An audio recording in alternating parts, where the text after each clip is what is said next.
Welcome to Pepe Motorsports.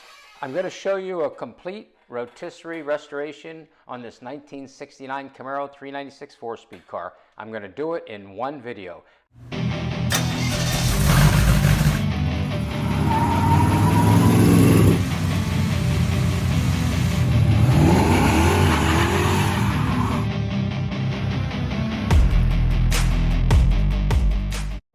Okay, welcome back. As you can see at the beginning of this video, we started disassembling this 69 Camaro.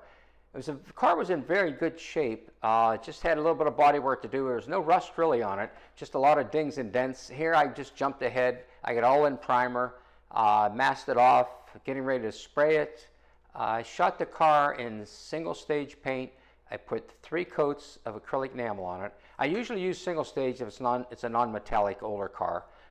The car came out, very nice, as you can see. I went ahead and painted the car, covered it all up. I sanded and buffed it, covered it up. I went ahead and painted all the doors. I painted the hood, the trunk lid, and then when I painted the front end, as you can see, it looks like it's all together. But if you can look at this picture, I did cut it in and paint it and then assembled it. So there is paint in all where the cracks are, where it's all bolted together. And what I'm going to do is I'm going to assemble that front end in one piece, just like the factory did.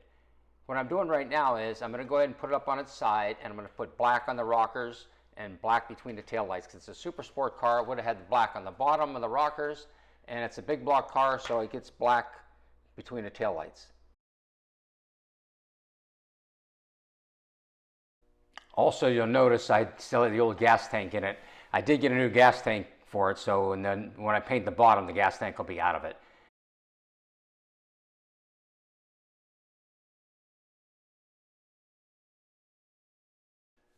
Okay, as you can see now, it's all painted, the rockers are done, the black is done between the taillights.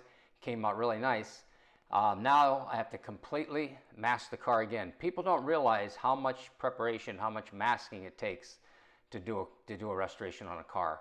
So we're going to go ahead and completely tape it off, mask it, get the firewall ready, and shoot the black underneath it, and the car will look, much different now. So you can see the firewall. The car was a factory AC car, but most of the parts were missing, so we put vintage air in it. So it's got the firewall plate I installed on it. So the hoses come through there. They'll be hidden under the fender, so it'll really look nice when it's on the car.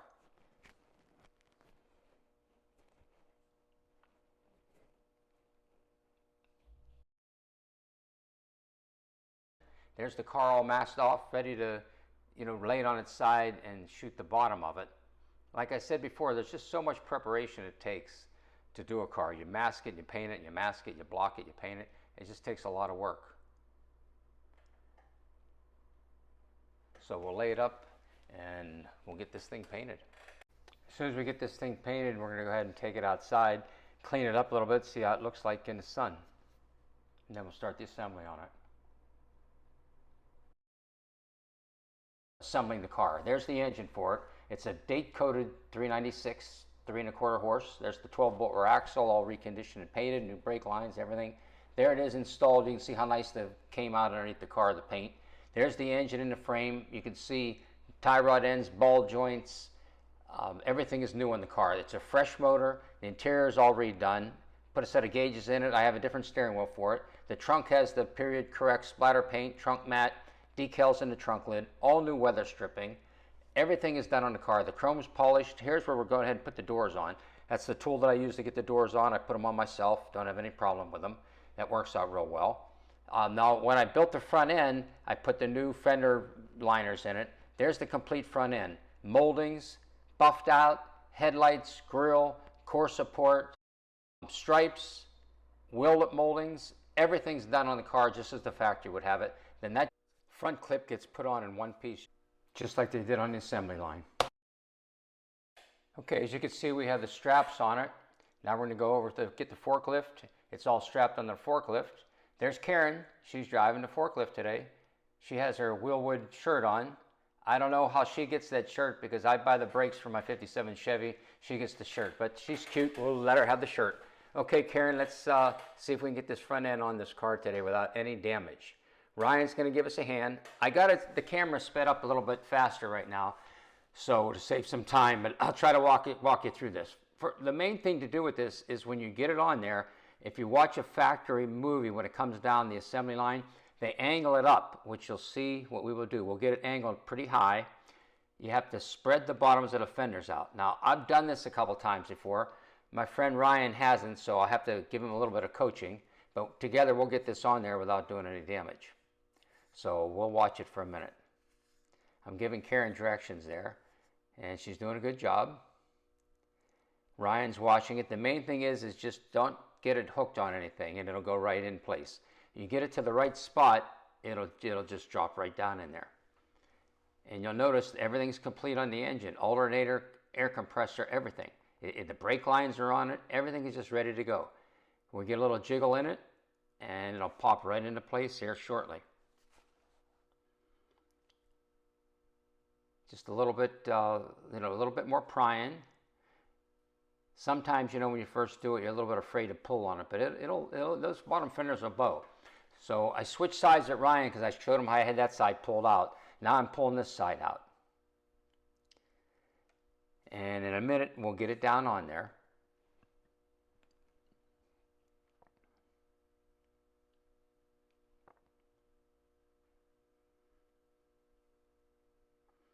You just have to be very careful you don't hit the top of it. There, so we're bringing it down. Everything's looking pretty good at this point. I put a towel between the fender and the door on each side just in case it would get close, but it shouldn't if you do it right. And there it's settling down. The main thing is once you get it down into place, you secure the front to get where the bolts go through the core support. Once you have that set, then the top bolts for the tops of the fenders, you get those lined up, and the bottom you can pull in afterwards and use shims and get it all in there. The main thing is just get it down in the car. And you can see already we have it in there, pretty well. Now what we're doing is we're going to get a punch, and we'll put it through those top holes, and we'll just pry it just to get it down. See, Karen's going to bring it down. The straps are getting loose already. Ryan's taking his side completely off. So the front end is hung on the car already. Now I'm going to go ahead and have Karen back up a little bit. She's got a little bit of tension on that. A little bit of jiggling. We got the pin in the top, prying that top over. Ryan's going to get on the other side, I believe, at this point. Hand me over a tool.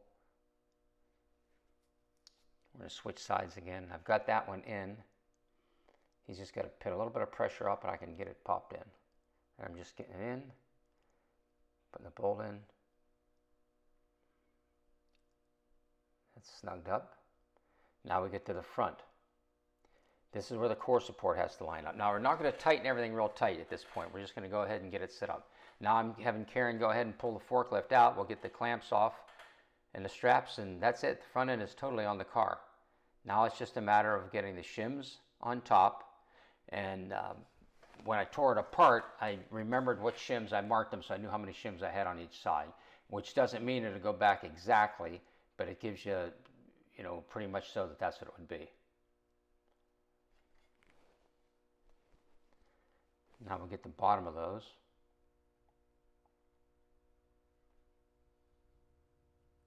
Ryan's handing me the bushings. We're putting the bushings in on one side. Then we'll get the bushings in on the other side.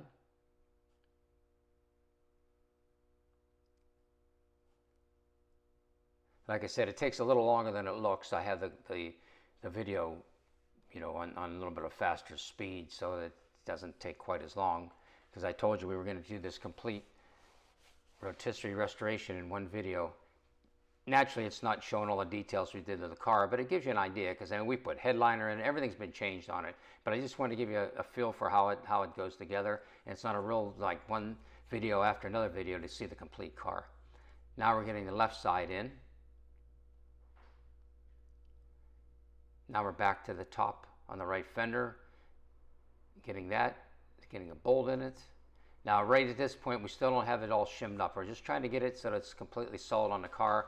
Then we'll line it all up, shim it, tie in the bottoms of the fenders, line it up, and it'll be ready. And you'll see the next video, we'll have it out there ready to take its first test run. And there it is. It's just about wrapped up. Final adjustment. We'll get the tires on it, and we'll be about set to go. This is the first time we're taking this thing for a test drive, so we'll see what happens.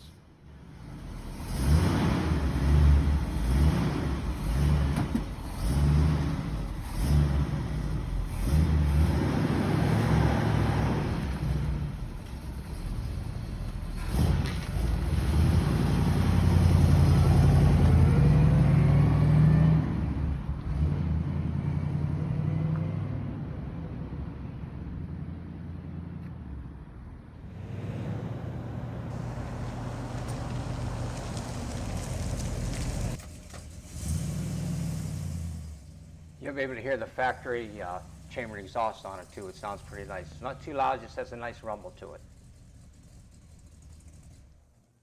Do a little walk around right now. You can just see the car after taking it for a test drive. We brought it back, finished it all up, cleaned it up. Now we're going to do one more final cleanup, and then I'm going to show you a few more pictures on it. I hope you really enjoyed this. It was nice to be able to do a complete rotisserie restoration in one single video. So something a little bit different, I think. Go ahead, show you a couple still pictures on it. Thanks again, Pepe Motorsports. Please like and subscribe. I have a lot of videos coming up. I hope you enjoyed this one. Thank you.